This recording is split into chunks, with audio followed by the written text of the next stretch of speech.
It is Sunday, the 17th of September. I am just protesting outside the Unitarian Church of Montreal against Unitarian Universalist clergy abuse and Unitarian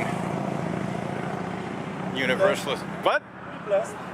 Oh, it's truly a blessing to be accused of blasphemy in the 21st century by atheist Unitarians. It's a unique honor and privilege that I'm very happy to be bestowed with. So I am blessed. Thank you. So this guy says, be blessed. After I was kind of blessed by the guy who went by in the motorcycle and gave me a positive honk. But yeah, so the guy says, be blessed. Like, this is his response to a protest against Unitarian Universalist clergy abuse in general and Unitarian Universalist clergy sexual abuse of children in particular. And the best that this guy can come up with is be blessed.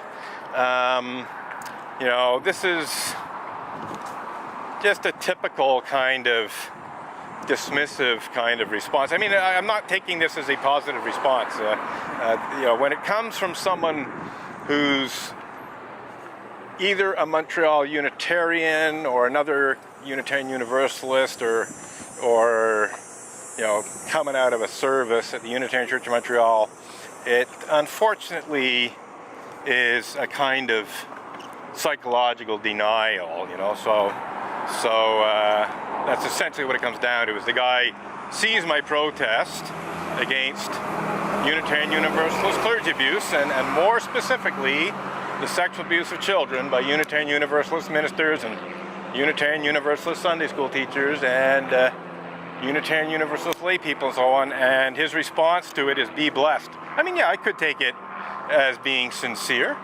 but it also is essentially avoiding the issue. Like, you know, if he really was concerned, you know, he'd maybe ask me some questions about the protest. You know, why is it that I'm standing here with a picket sign that says Unitarian Universalist perversion of justice sucks you asterisk you, and you know, why is it that I have chalk slogans down saying exposing Unitarian child sex abuse, which has been partially erased by another person coming out of the Unitarian Church of Montreal and being studiously avoided by these people. So anyhow, yeah, it's all about avoidance and willful ignorance and psychological denial, I would say, more than truly wishing me to be blessed. But I think, as I said, I was blessed in being falsely accused of the criminal act of blasphemous libel by immoral and unethical and batshit crazy Unitarian Universalist Association leaders like Reverend Dr. Peter Morales and just plain old Kathleen K. Montgomery, the former executive vice president of the Unitarian Universalist Association. Notice how I put the accent on the vice there, because this woman presided over 3 decades worth of cover-up of Unitarian Universalist clergy sexual misconduct of all kinds.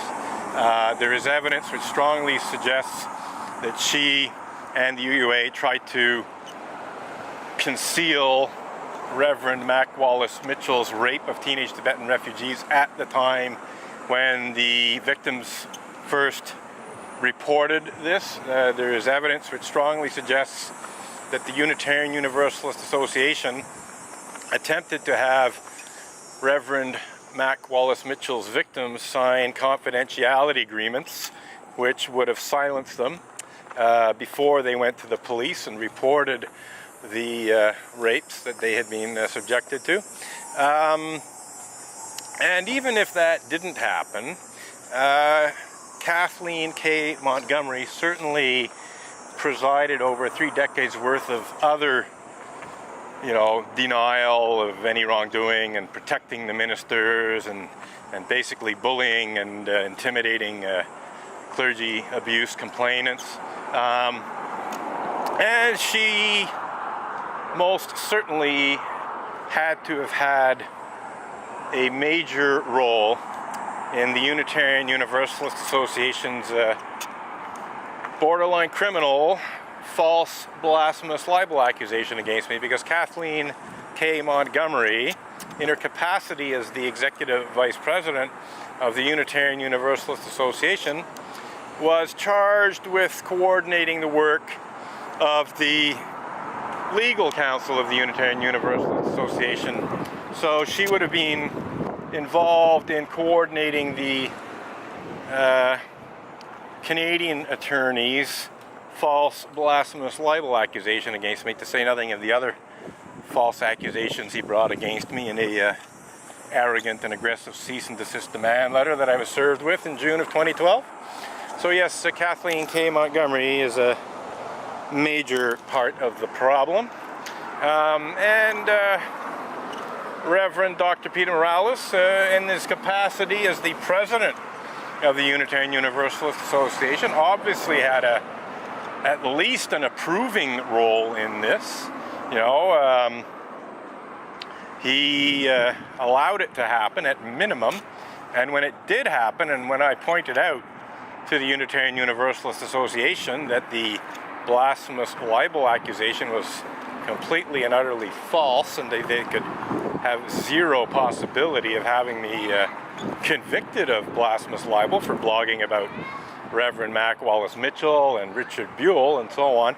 And I made it clear to Reverend Morales that I expected the Unitarian Universalist Association to formally withdraw that false blasphemous libel accusation and publicly apologize for it and tell the truth about just how many Unitarian Universalist ministers were in fact guilty of engaging in such despicable crimes as pedophilia and rape. He did no such thing. So basically he was totally complicit in this immoral and unethical and borderline criminal misuse of blasphemy law in an effort to hide the sexual abuse of children by Unitarian Universalist ministers and Sunday school teachers and lay people and so on. You know, even if he had no hands-on active role in it, he approved it, and he is ultimately responsible for what happens on his watch as the president of the Unitarian Universalist Association. So, but I think he probably did know about it. I think he probably was well informed about what Kathleen K. Montgomery was doing in terms of trying to intimidate me into taking down blog posts that told the readily verifiable truth about Reverend Mac Wallace Mitchell and Richard Buell, and which, you know, tried to intimidate me into not putting up any other blog posts about other Unitarian Universalist ministers and Sunday school teachers, etc. So, two top-level UUA leaders totally involved in the misuse of blasphemy law to hide pedophilia and rape. And yes, did I forget to mention that both Reverend Dr. Peter Morales and Kathleen K. Montgomery are atheist Unitarian Universalists, so the irony is quite something.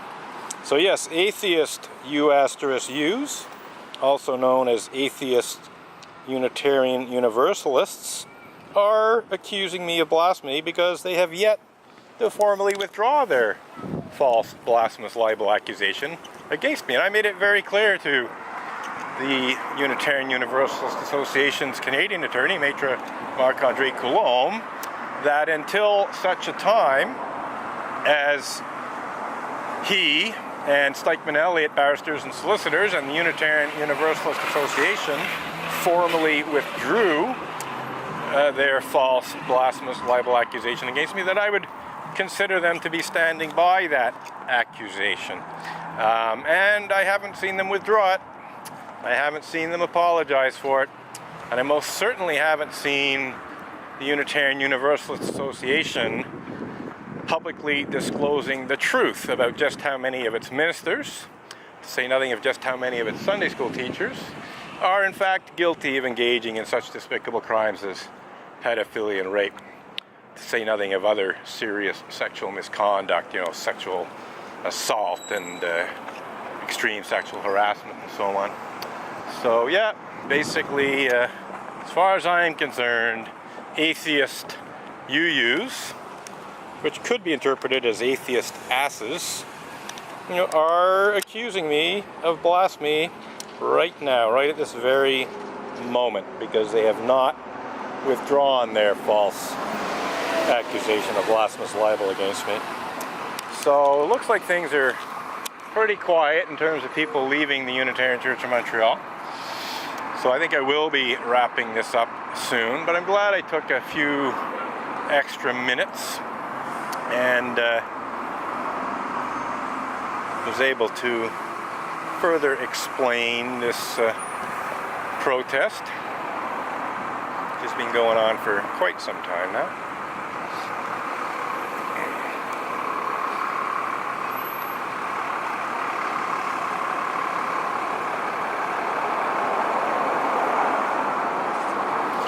Changer de banque, ça vaut le coût.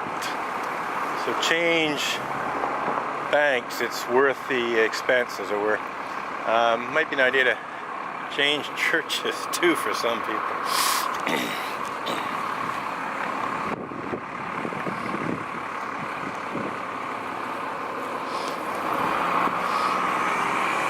And in fact, earlier today somebody suggested I should join the Roman Catholic Church. I don't think she was clear on the concept of what this protest was about. I think she was trying to say, oh well, the Catholics are worse, and it may be that there's more sexual abuse of children in the Roman Catholic Church because there's a heck of a lot more priests in the Roman Catholic Church than there are Unitarian Universalist ministers. So yes, just in terms of sheer scale, there's going to be quite a lot more sexual abuse of children within the Catholic Church than the Unitarian Universalist Church, just on a purely statistical basis. But if we bring it down to a per capita basis, who knows? It's entirely possible that there's just as many pedophiles and rapists in the Unitarian Universalist Church on a per capita basis as there are amongst the Roman Catholic Church. And here I'm talking, mainly in terms of the clergy and the Sunday school teachers. We're not really talking so much about the ordinary church members. And one thing I will say about the Roman Catholic Church is that while it certainly has tried to conceal its clergy sexual abuse problems, and may well continue to do so to some extent, it has nonetheless been quite unsuccessful, and a lot of the sexual abuse is known, and people have faced some level of accountability, and victims have received some compensation and so on. I'm not aware of any victim of Unitarian Universalist clergy sexual abuse receiving any kind of compensation from the Unitarian Universalist Association for the rape and pedophilia and etc. that they were victims of.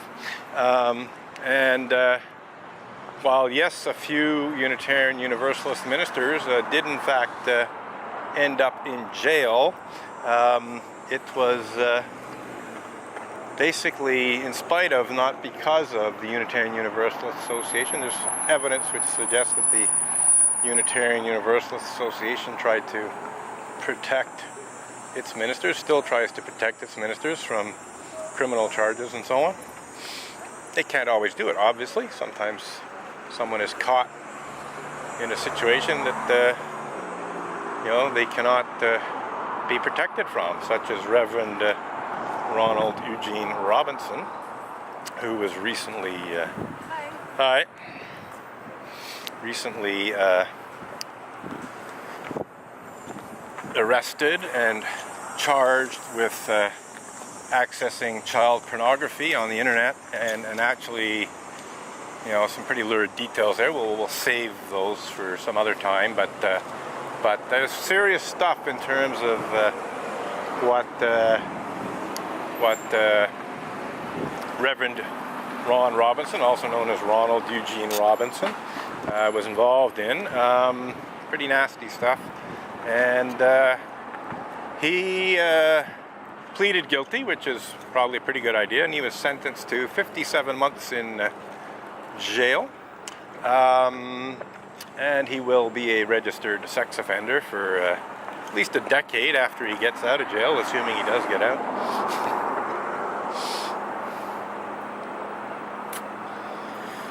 Time to go to work.